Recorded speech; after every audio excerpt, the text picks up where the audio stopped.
নিজের জন্য ঘুরে দাঁড়াও।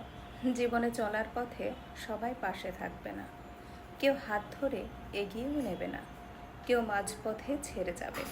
তবুও দাঁড়াতে হবে নিজের স্বপ্নের জন্য, নিজের ইচ্ছার জন্য, নিজের আত্মসম্মানের জন্য।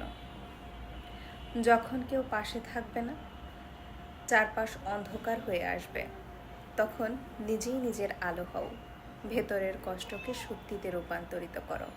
মনে রাখো, তোমার ভেঙে পড়া মানে তোমার হার নয়, তোমার উঠে দাঁড়ানো মানে তোমার নতুন শুরু। আজ নিজেকে বলো, আমি যতই ভাঙব ততই করব, যতই পথ কঠিন হোক আমি থামব না। কারণ পৃথিবীর সব গল্পের মতো তোমার গল্পেও জয়ের অধ্যায় আছে। শুধু সেই অধ্যায়টা তোমাকেই লিখতে হবে।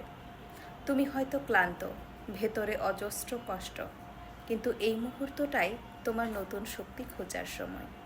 দাঁড়াও, চোখে আগুন নিয়ে হাঁটতে শুরু করো।